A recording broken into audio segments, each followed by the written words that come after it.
आज हम लोग देखने वाले हैं क्या, सिलेबस।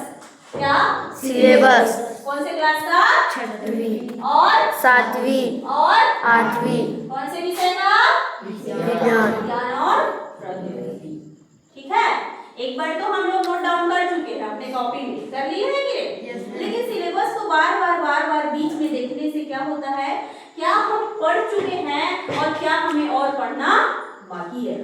ठीक है, कौन सा अध्याय हमें आता है और कौन से अध्याय के बारे में और अच्छे से जानना है।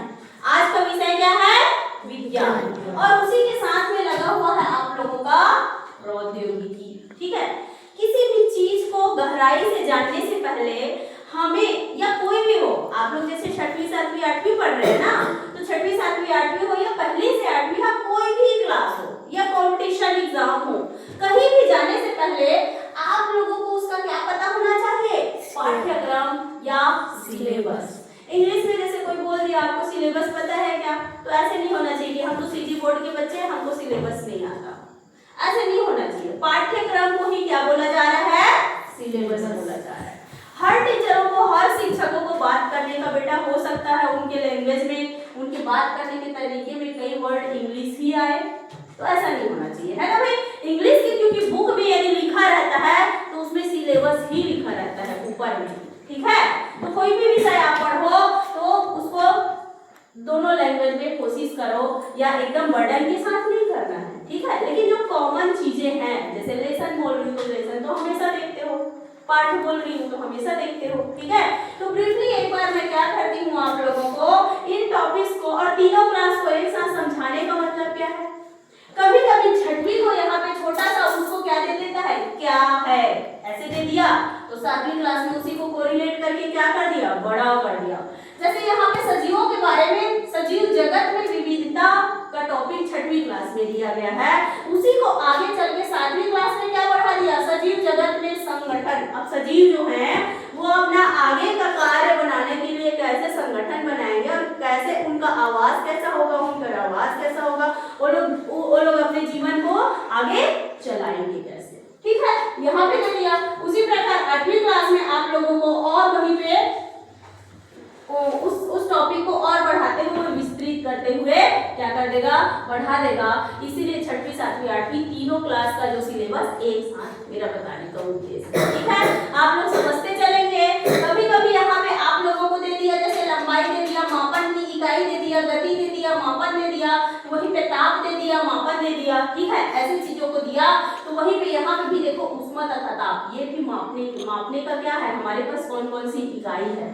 ठीक है, तो 6वीं में पढ़े तो 7वीं में फिर हम अरे भूल गए थे, बहुत दिन हो गया, ऐसे यदि लग रहा है तो इसलिए आप लोगों को 6वीं 7वीं 8वीं का तीनों का एक साथ बताने का मतलब ये है मेरा कि बीच बीच में कुछ चीजों को बताते जाऊंगी, तो 8वीं वाले लोग भी सुनेंगे तो क्या हो जाएगा, रिमाइंड हो जाएगा, याद आ जाएगा कि यदि हमारे बॉडी का टेम्परेचर हमको नापना है तो हम सेल्सियस या फ़ारेनहाइट में नापते हैं। ठीक है, यदि लंबाई को नापना है तो लंबाई के मीटर, सेंटीमीटर, किलोमीटर, ये मापन की विधि होती है। ठीक है, तो यहाँ नाप रहे हैं हम 6वीं क्लास में, वहीं पे आगे बढ़ गया, फिर कोई टॉपिक ऐसा रहेगा। ठीक है, तो विज्ञान आ जाते हैं, कौन सा विषय, विज्ञान, जो हमें क्या देगा, कोई जैसे कारण है, किसी चीज का कारण है, कोई किसी कारण से हुआ, जैसे कुछ भी चीज हुआ तो उसके पीछे कारण तथ्य रहेगा। जैसे ब्रह्मांड के बारे में पढ़ लो, चाहे किसी भी चीज के बारे में, यही से स्टार्ट कर लेते हैं। आकाश है या तो फिर पृथ्वी है, किसी भी चीज जो तथ्य है या कथन है उसके पीछे कारण, तो कारण है तो क्यों है, और है तो कितना सही है। सत्यता के बारे में जो हमें ज्ञान बताए, विज्ञान, विस्तृत ज्ञान, जो जानकारी तथ्यों के साथ हमें विस्तृत ज्ञान दे, वही हमारा क्या है, विज्ञान है। क्या है, विज्ञान है। और साथ में वहीं पे आ जाता है क्या, विज्ञान में हम कुछ जगहों में किसके बारे में पढ़ेंगे, पादप जगत के बारे में पढ़ेंगे। पादप मतलब जो पेड़ पौधे हैं उसके बारे में पढ़ेंगे। वहीं पे क्या पढ़ेंगे, जंतु जगत के बारे में पढ़ेंगे, कुत्ता, घोड़ा, हाथी, बिल्ली, इसके बारे में पढ़ेंगे। अब आ जाते हैं प्रौद्योगिकी को। आजकल के समय में कौन से युग में हम लोग रह रहे हैं, विज्ञान के युग में, है ना भाई? अभी कौन से युग में है हम लोग? विज्ञान में है। 20वीं सदी भी बोलते हैं। एआई चल रहा है अभी, आर्टिफिशियल इंटेलिजेंस का टाइम आ गया है। हमारा विज्ञान इतना आगे बढ़ चुका है, अब आप लोग देख रहे हैं कि हम लोग मिसाइल बना रहे हैं, बॉम्ब बना रहे हैं, ठीक है? चंद्रयान कहाँ तक जा रहा है? चंद्रमा तक जा रहा है, ठीक है? पिछले बार सन वो एक वो चला था, मिशन चला था सन में भी वो करने के लिए, ठीक है? तो बहुत सारी चीजें ऐसी है। हमारा जो आविष्कार हो चुका है, फ्रिज है, कूलर है, टीवी है, हमारा पंखा है, ठीक है? ये सारी चीजें सब प्रौद्योगिकी का ही भाग है। क्या है? जितनी भी सारी चीजें आप लोगों को मिलेगा कि यदि हम एक मनुष्य का, अब आजकल जैसे जैसे आप लोग बड़े होते जाएंगे ना, तो धीरे धीरे करके जो मनुष्य है, मनुष्य का यदि अंग है और यदि कोई अंग खराब हो गया तो उसका क्या हो रहा है? प्रत्यारोपण हो रहा है। प्रत्यारोपण मतलब उसको चेंज किया जा रहा है। कभी सुने हो ना, उसका लीवर खराब हो गया, ठीक है? तो लीवर भी क्या कर सकते हैं हम? चेंज कर सकते हैं, बदल सकते हैं, है ना? ऐसा कहीं पे कोई पार्ट यदि खराब हो जाता है तो देखे होंगे, आंख का भी कई बच्चे लोगों का देखे होंगे, यदि आंख खराब हो जाता है तो दूसरे का क्या, आंख का जो रेटिना, ब्लैक कलर का जो हमारे अंदर में रेटिना है ना, उसको क्या कर दिया जाता है? चेंज कर दिया जाता है। तो विज्ञान इतना आगे बढ़ चुका है, इतना वो कर चुका है कि वो सारे हम किसमें पढ़ेंगे? प्रौद्योगिकी के आगे पढ़ेंगे, ठीक है? तो छठवीं क्लास में हम लोग का हमारा 12 अध्याय है। छठवीं क्लास में कितना अध्याय है? 12 अध्याय है। सातवीं क्लास में कितना है? 21 है। और 8वीं क्लास में कितना है? 17 है। उसी प्रकार ये तो आज के लिए है, 6वीं 7वीं 8वीं के लिए, नेक्स्ट फ्यूचर आप लोगों के लिए बेस, क्योंकि पहली से 8वीं तक का जो बेस यदि आप लोग बना लिए तो यकीन मानिए आप लोग 9वीं से 12वीं कभी जाएंगे तो ऐसे आप लोगों को नहीं लगेगा कि हमको कुछ आता नहीं है। यदि यही आप लोग तरीका अपनाते रहे कि पहले सबसे पहले हम 9वीं क्लास में गए हैं, 6 विषय पढ़ना है, तो हमारा सिलेबस क्या है? जैसे देखिए हो ना, अब राजा लोग पहले के टाइम पे एक दूसरे से लड़ने के लिए जाते थे तो पहले खबरी लोग खबर देते थे ना कि अरे इतने सिपाही लोग इस क्षेत्र से आ रहे हैं, कि इतने लोग इस क्षेत्र से आ रहे हैं। तो राजा लोग क्या करते थे? तैयारी करते थे कि नहीं, कि अरे ऐसे टाइप से हम उसको सामने वाले को हरा सकते हैं क्या, या विजय हासिल कर सकते हैं क्या? युद्ध से कंपेयर मैं इसलिए नहीं कर रही हूँ पाठ्यक्रम को, मैं समझा रही हूँ कि यदि किसी चीज में आपको 9वीं क्लास में जाना है तो आपकी तैयारी ऐसी होनी चाहिए कि गर्मी का दिन है या 9वीं क्लास में जाने से पहले अपने 6 विषय का एक बार क्या देख लें, पाठ्यक्रम को पलट के देख लें कि कौन से सर या कौन सी मैम हमारी अध्याय पढ़ाने वाली है, विज्ञान विषय में कि सामाजिक विज्ञान की हिंदी, इंग्लिश, गणित कौन से विषय में पढ़ाने वाली है या पढ़ाने वाले हैं। तो यदि हम घर से भी देख के जाएंगे ना तो जो सर या मैम पढ़ाएंगे क्लास में वो बहुत अच्छे तरीके से समझ में आएगा। और यदि उतना ही नहीं करेंगे तो अरे कहाँ पढ़ाते पता नहीं, समझ ही नहीं आते, ये लगा रहेगा आप लोगों को, हमेशा लगते रहेगा, क्योंकि इस चीज को आप देख ही नहीं रहोगे। समझ रहे हो? यदि इसी चीज को देख लिए रहोगे पहले से तो क्या होगा, वो चीजें समझ में आएगी, अच्छे से आएगी फिर समझ में, ठीक है?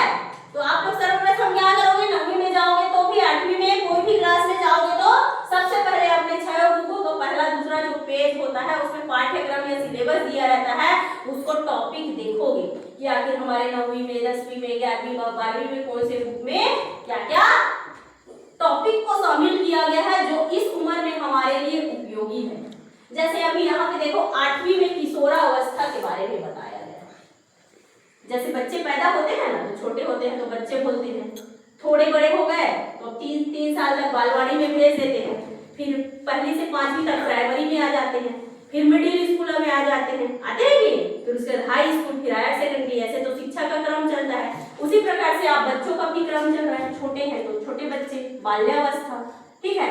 उसके बाद आ जाएगा किशोरावस्था, 12 या 13 साल से लेके 18-19 साल तक के बच्चे किशोर होते हैं, ठीक है? तो बेसिकली आप लोग 18 साल से पहले वाले बच्चे हो।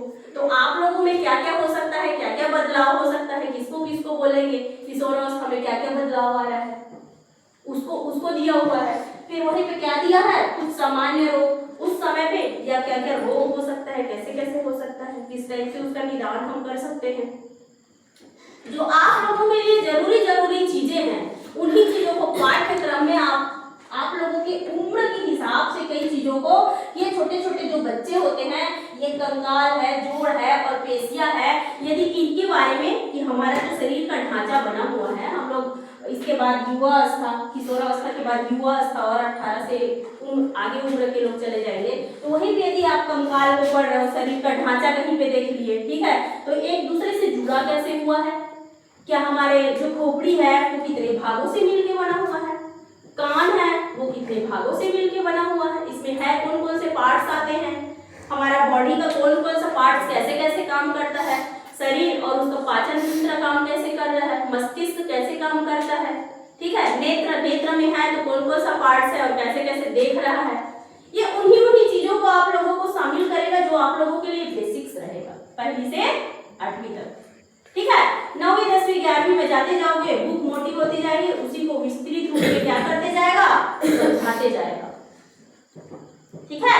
तो पहले बेसिक किसी भी चीज का फाउंडेशन नींव यदि मजबूत करके जाओगे तो आगे का आपका घर बनाने में क्या होगी, आसानी होगी। समझ में आ रहा है? हाँ हाँ, तो एक बार मैं पढ़ के सुना देती हूँ और बीच बीच में क्या है, किसी चीज को यदि मैं जान रही हूँ तो उसको थोड़ा सा डिफाइन करने की कोशिश करूंगी, ठीक है। तो यहाँ पे है विज्ञान का अनूठा संसार, 6वीं के अध्याय 1 में है विज्ञान का अनूठा संसार। हमारा जो विज्ञान का संसार है वो कैसे अनूठा है, कैसे अपने आप में अलग है। हम वहीं पे जंतु जगत के बारे में पढ़ रहे हैं, वहीं पे पादप जगत के बारे में, इतनी विविधता है, एकदम अनोखा ही है, एकदम अलग टाइप का है, समझ रहे हो।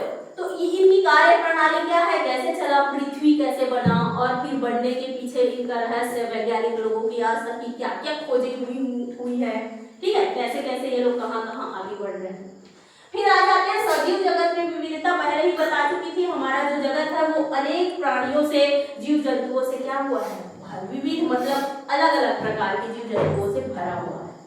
आ जाते हैं उचित आहार। इस उम्र में देखे होंगे आंगनबाड़ी में भी बच्चे लोगों को 3 से 6 जैसे भी बच्चे होते हैं तो उनके लिए दलिया देना चाहिए क्या, उनके लिए अंडा देना चाहिए क्या, उनके लिए पालक वाली सब्जी देनी चाहिए क्या। आहार आप लोग के यहाँ भी मेन्यू के अनुसार ही खाना बनना चाहिए, ऐसे गवर्नमेंट के द्वारा भी आपके घर में भी डिसाइड कर लेते हैं कि घी खाना है कि पालक भाजी खाना है कि आयरन लेने के लिए कि हमें आंख का रोग ना हो, नकौंधी ना हो, ऐसे। तो आहार कुछ हमारा भोजन ऐसे होना चाहिए कि स्वस्थ शरीर का आधार, आप लोगों का स्वस्थ शरीर का जो डेवलपमेंट होगा, विकास होगा, वो आपके जैसे ऊंचाई है ना, ऊंचाई के अनुसार आपका वेट भी बढ़ना चाहिए। इसको जो आप आंगनबाड़ी वाले कितने लोग देखे हो, आंगनबाड़ी वाली दीदी को ऐसा सब करते, आप लोग के छोटे भाई बहन को आंगनबाड़ी लेके जाते हो ना, उनको लेके जाते हो, देखना उसका उम्र लिखते होंगे, उम्र के बाद उसका वजन लिखते होंगे, उम्र उसके बाद उसका हाइट भी लिखते होंगे। ये तीनों चीजें सरकार के पास, गवर्नमेंट के पास डाटा आनी चाहिए कि हमारे छत्तीसगढ़ में जो पोषण आहार चल रहा है कार्यक्रम, वो सही उन बच्चे लोग में आखिर कमी क्या आ गई है। आप लोगों को फोलिक एसिड अभी दिया जा रहा है, आयरन कैल्शियम का टेबलेट देते हैं कि नहीं हर महीना। अभी पिछले साल दूध पी रहे थे कैल्शियम के लिए, है ना, कैल्शियम प्रोटीन के लिए दूध भी पी रहे थे, ठीक है। तो बीच बीच में लगता है गवर्नमेंट को इस योजना को इस क्षेत्र के बच्चे के ऊपर लागू करना चाहिए क्या, इनके विकास के लिए, तो वो चीज वो देते जाते हैं, ठीक है। फिर आ जाता है चुंबक। चुंबक कौन कौन देखे हो, सब लोग देख लिए, कहाँ कहाँ। सबसे पहले तो आप लोग के यहाँ जो स्पीकर बजने वाला होगा उसमें जो इतना बड़ा वो लगा रहता है, क्या बोलते हो उसको आप लोग,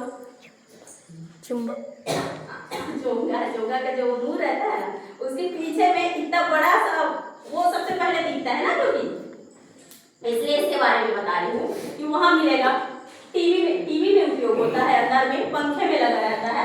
बहुत सारे ऐसे जगह होते हैं जो किसी चीज को अपनी ओर क्या करता है, खींचता है, आकर्षित करता है, ठीक है। चुंबक किसी लोहे की चीज को क्या करेगा, अपनी ओर आकर्षित करेगा, ठीक है। उसके बारे में पढ़ेंगे। फिर लंबाई की सबसे छोटी इकाई यदि माप रहे हैं तो मिलीमीटर, मिलीमीटर के बाद आ जाता है सेंटीमीटर, सेंटीमीटर के बाद क्या आ जाएगा, फिर बढ़ते बढ़ते हमारा फीट भी आ जाता है, फीट के बाद मीटर आ जाता है, मीटर के बाद किलोमीटर, ऐसे मापने की इकाई। फिर हमारे आसपास की सामग्री क्या क्या हो सकती है, हमारे आसपास में मिलने वाली सामग्री, ठीक है। फिर आगे चले जाएंगे, जल की विविध अवस्थाएं। जल, पानी जो पी रहे हो कौन सी अवस्था में है? द्रव अवस्था। जल की कितनी अवस्थाएं? तीन अवस्थाएं। जल की कितनी अवस्थाएं? तीन अवस्थाएं। पहला ठोस। ठोस किस रूप में? बर्फ देखे हो, फ्रीज देखे हो, फ्रीज के अंदर से जब बर्फ निकालते हो तो क्या रहता है? ठोस रहता है। द्रव, जो पानी पी रहे हो वो क्या है? द्रव है। और ठोस, द्रव और गैस। गैस के रूप में कब देख लोगे आप लोग? जब एकदम ज्यादा धूप है, या गैस के रूप में अनुभव करने के लिए आप लोग देखना, आप लोग की अम्मा लोग खाना बनाने के लिए जो क्या चढ़ाते हैं, जो चढ़ाते हैं ना, पानी खौलता है, तो वहां पे पानी क्या होता है? वाष्प के रूप में ऊपर उड़ने लगता है, उड़ता है, वही गैस की अवस्था है। ठीक है। या इस रूप में देखोगे कि आप लोग गर्मी के दिन में अधिक धूप होने पर क्या होता है? गर्मी के दिन में अधिक धूप होने पर, जैसे पानी है, यहाँ पे हमारे नदी है, नदी का पानी क्या हो जाता है? सूख जाता है। सूख के क्या हो जाता है? वाष्प बन के उड़ जाता है। ठीक है। तो वो गैस की तीन अवस्था है। और पानी का वो जो सूत्र होता है, रासायनिक सूत्र पानी का क्या होता है? कितने से मिलकर बना हुआ है पानी? हाइड्रोजन के 2 अणु और ऑक्सीजन के 1 अणु से मिलकर क्या बना हुआ है? पानी बना हुआ है। ये पानी का रासायनिक सूत्र है भाई। ठीक है। H2O, ये पानी। ठीक है। उसका डिटेल और अंदर में पढ़ेंगे। दैनिक जीवन में पृथक्करण की विधियां, ठोस को, द्रव को या किसी भी वस्तु को किसी चीज से हम कैसे अलग कर सकते हैं। ठीक है। आगे आ जाएगा सजीव विशेषताएं की अन्वेषण, कि किस प्रकार से हम और क्या क्या खोज करेंगे। प्रकृति की अमूल्य संपदा, प्रकृति की, हीरा हो सकता है, सोना हो सकता है, चांदी हो सकता है, कोयला हो सकता है, सीमेंट हो सकता है, प्रकृति की वो अमूल्य संपदाएं कौन कौन सी होगी उसके बारे में डिटेल में पढ़ेंगे। ठीक है। पृथ्वी से परे और हमारे इस पूरे पृथ्वी में 7 महाद्वीप, 5 महासागर को छोड़ के और ऐसी कौन कौन सी चीजें हैं इस ब्रह्मांड में, ठीक है, इस दुनिया में, कि हमारे इस पृथ्वी से परे है, जो जरूरी फैक्ट रहेगा आप लोगों के लिए। ठीक है। वो सारी चीजें क्या करेंगे? पढ़ेंगे। 6वीं वाले समझ में आया कुछ? ठीक है बेटा, ये आप लोगों का सिलेबस है जिसको आप लोगों को जानना चाहिए या जानना है। ठीक है। आगे आ जाते हैं 7वीं वाले, पृथ्वी पर जीवन चर्चा कर चुकी हूँ। जल के बारे में अब भी बताई हूँ। H2O पदार्थ की संरचना, ठोस, द्रव, गैस के रूप में रहेगा। और ठोस है कि वो द्रव है कि क्या है, पदार्थ की अवस्थाएं क्या क्या हो सकती है, ये और आगे पढ़ेंगे। अम्ल क्या होगा, क्षार क्या होगा, एवं लवण क्या होगा। नमक खाते हो? Yes ma'am. ये जो लवण का उदाहरण है NaCl, सोडियम क्लोराइड जो होता है, नमक कहाँ से प्राप्त होता है? हमें समुद्र से। कहाँ से बनता है? समुद्र को बनाने की यदि विधि दिया रहेगा तो उसको भी पढ़ेंगे। अम्ल स्वाद में कैसा होता है? खट्टा होता है। अम्ल स्वाद में कैसा होगा? खट्टा होगा। क्षार कैसा होगा? थोड़ा सा कड़वा रहेगा। ठीक है। और इसकी अलग अलग जो प्रॉपर्टीज होगी हम डिटेल से पढ़ेंगे। ठीक है। मापन, किसी भी चीज को मापने की विधि क्या क्या हो सकती है, इसके बारे में पढ़ेंगे। आगे है सजीव जगत में संगठन। अब वहाँ पे हम लोग पढ़े थे सजीव जगत में विविधता, अब यहाँ पे पढ़ेंगे संगठन कैसे बना रहे हैं। विविध प्रकार के जीव तो है, लेकिन वो संगठन बना के कैसे अपना कार्य करेंगे। वहीं पे ऊष्मा पे आ जाते हैं। अभी ही शरीर का सामान्य टेम्परेचर के बारे में यहाँ पे बता रही थी, बीच में चर्चा कर रही थी मैं, है ना। लेकिन यहाँ पे ऊष्मा के बारे में आ गया। ऊष्मा मतलब ताप, ऊष्मा मतलब ताप। और ताप और ऊष्मा जो है उसका संबंध किस प्रकार से है कि हम इसको पढ़ने के लिए या शरीर का सामान्य तापमान बोलते हैं। ठीक है। यदि हम नॉर्मल है, हमें बुखार नहीं है, तो हमारा कितना सेल्सियस होना चाहिए? 37 अंश सेल्सियस हमारे बॉडी का सामान्य तापमान होना चाहिए, ऐसे लिखते हैं। ठीक है। या इसी को फ़ारेनहाइट में लिखते हैं तो 97.8। ठीक है। ये फ़ारेनहाइट होता है। ठीक है। ये जो होगा हमारे शरीर का, इससे यदि ज्यादा हुआ तो हमें बुखार आएगा, इससे कम हुआ तो हमें वीकनेस आएगी। ना कम होना चाहिए ना ज्यादा होना चाहिए, नॉर्मल इसी के आसपास में होना चाहिए। ठीक है। शरीर का सामान्य तापमान। वहीं पे आ जाते हैं सजीव में श्वसन। सजीव जो होते हैं वो सांस, हम सांस कैसे ले रहे हैं, कि मछली सांस कैसे ले रहा है। ठीक है। वो भी तो सजीव है, वो भी जीव है, तो वो सांस कैसे ले रहा है। ठीक है। अन्य प्राणी कैसे सांस ले रहे हैं। ठीक है। आ जाते हैं रेशों से वस्त्र। हम वस्त्र कैसे बनाते हैं, हमारा जो कपड़ा है वो कैसे बना हुआ है,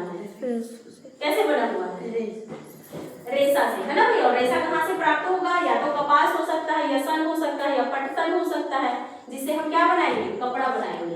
ऐसे करके उसको सीखेंगे, ठीक है।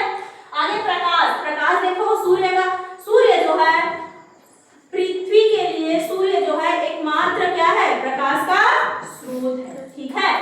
हमारा जो ये पृथ्वी के लिए सूर्य जो है वो क्या है, प्रकाश का एकमात्र प्राकृतिक स्रोत है, ठीक है। हमें कहां से मिलेगा, ये जो प्रकाश है हमें कहां से मिल रहा है, पृथ्वी को प्रकाश कहां से मिल रहा है, पृथ्वी को प्रकाश कहां से मिलेगा, सूर्य से। कहां से मिल रहा है, सूर्य से मिल रहा है, ठीक है। तो उसमें कहीं पे परावर्तन होगा और कहीं पे अपवर्तन की क्रियाएं होंगी, तो कैसे होंगी उसको डिटेल से अंदर में पढ़ेंगे, ठीक है। वही उसी प्रकार सजीवों में परिवहन, अब हमारे शरीर में देख रहे हो ब्लड, खून जो है वो कहाँ हो रहा है, यहाँ से वहां, या पेड़ पौधों में देख रहे हो पानी जड़ से कहाँ जा रहा है, ऊपर तने की ओर जा रहा है, ठीक है। ये सारी चीजें। स्थिर विद्युत, अब विद्युत के बारे में आप लोगों के आंख के सामने में बल्ब जल रहा है, ट्यूबलाइट जल रहा है ना भाई, जो जितने भी प्रकार के लाइट्स है जल रहा है, विद्युत है, ठीक है। तो उसमें भी उसका प्रकार आ गया स्थिर विद्युत, हम किसको कहेंगे, ठीक है। आगे चले जाओगे, कुछ चीजों के बारे में आप लोगों को चर्चा कर चुकी थी। मिट्टी जानते हो आप लोग, ठीक है। सजीवों में प्रजनन, अपने ही समान यदि हम इसको उत्पन्न करते हैं, बच्चों को या तो संतति को उत्पन्न करते हैं, तो वो क्या कहलाता है, प्रजनन कहलाता है। अपने ही समान संतति को उत्पन्न करना प्रजनन कहलाता है। जैसे मनुष्य का बच्चा मनुष्य ही जैसे रहता है ना, कुत्ते बिल्ली का बच्चा कुत्ते बिल्ली के जैसे, ठीक है। तो इसमें वो पढ़ेंगे प्रजनन के बारे में। आज आते हैं 8वीं क्लास में आकाश दर्शन, पूरे आकाश, पूरे ब्रह्मांड के बारे में पढ़ेंगे कि कितने ग्रह हैं, कितने उपग्रह हैं, फिर उसमें महाद्वीप और जो शामिल किया रहेगा सब, उसके बारे में पढ़ेंगे, ठीक है। उसके बाद आ जाते हैं संश्लेषित रेशे और प्लास्टिक। प्लास्टिक का उपयोग देख रहे हो हमारे जीवन में कहां कहां नहीं हो रहा है, ऐसे कोई भी जगह नहीं है जहां हमारे प्लास्टिक का उपयोग नहीं हो रहा है। बाल्टी से लेके, कुर्सी से लेके, चेयर से लेके, हर जगह में क्या है, प्लास्टिक है, ठीक है। तो हम कैसे बनाते हैं, वायु अपने चारों ओर देख रहे हो, वायु यहाँ से वहां चल रही है, वायु हम बोलेंगे इसको, ठीक है। हम महसूस तो रोज कर रहे हैं, देख तो रोज रहे हैं, लेकिन उसको जानेंगे वायु क्या है, ठीक है। आगे आ जाते हैं रासायनिक अभिक्रिया कब और कैसे होगी, दूध से दही कैसे बन गया और लोहे में जंग कैसे लग गया, ठीक है। ये रासायनिक क्रिया के बारे में पढ़ेंगे, ठीक है। धातु एवं अधातु, धातु की चीजें देखे होंगे, सोना है, चांदी है, ठीक है। और फिर उसके बाद अधातु वाली चीजें देख लोगे, जिसमें क्या होगी, विद्युत का प्रवाह और प्रवाह नहीं होगा। इसमें दो कैटेगरी में बांटा जाता है, धातु और अधातु, ठीक है। वहीं पे आ जाओगे कार्बन, कार्बन का वो क्या होता है, सिंबल, चिन्ह क्या होता है, C6, C6 से कार्बन को रिप्रेजेंट करते हैं। कार्बन से ही हमारा जीवन बना है, हमारा शरीर बिना कार्बन के हम जीवित नहीं रह सकते, क्योंकि हमारा जो C6H12O6 जो होता है, ठीक है, उसमें ही कार्बन के 6 अणु और सारी चीजें, बहुत सारी चीजें डिटेल में पढ़ेंगे, जो आप लोगों के लिए जरूरी रहेगा, ठीक है। हमारा शरीर बना, कैसे बना और इसकी क्रियाएं क्या है, कैसे कैसे हमारा कोशिका जो छोटा छोटा हमारे बॉडी का पार्ट्स है वो कैसे कैसे कार्य कर रहा है, ठीक है। आगे आ जाते हैं प्रकाश का अपवर्तन। यहाँ पे परावर्तन पढ़े थे, यहाँ पे दोनों अलग अलग चीजें होती है, परावर्तन और यहाँ पे अपवर्तन, और प्रकाश एक ही है, लेकिन उसी प्रकाश में अपवर्तन भी हो रहा है और परावर्तन भी हो रहा है, ठीक है। वहीं पे ध्वनि, ध्वनि जो वो है जिसको हम क्या कर रहे हैं, सुन रहे हैं, आवाजों को सुन रहे हैं, उसको डेसिबल में नापा जाता है कि कितने डेसिबल तक की आवाज होनी चाहिए जो हमारे कानों के लिए अच्छी होनी चाहिए, और कितनी किससे ज्यादा होगी कि वो हमारे स्वास्थ्य के लिए सही नहीं होगी, या अलग अलग जंतुओं में सुनने की जो क्षमता होती है वो अलग अलग होती है, ठीक है। आगे आ जाएगा विद्युत धारा के रासायनिक प्रभाव, विद्युत के ही बारे में पढ़ेंगे। फिर ऊर्जा के स्रोत, ऊर्जा के स्रोत के रूप में एक प्राकृतिक स्रोत पढ़ेंगे, एक कृत्रिम स्रोत पढ़ेंगे। ऊर्जा का स्रोत क्या है भाई, अब हमारे लिए ऊर्जा क्या है, सूर्य भी हमको क्या देने का काम कर रही है, ऊर्जा, तो प्राकृतिक स्रोत। बल्ब क्या दे रही है, ऊर्जा या प्रकाश दे रही है, कैसा स्रोत, कृत्रिम स्रोत, क्योंकि इसको हम बनाए हुए हैं, ठीक है।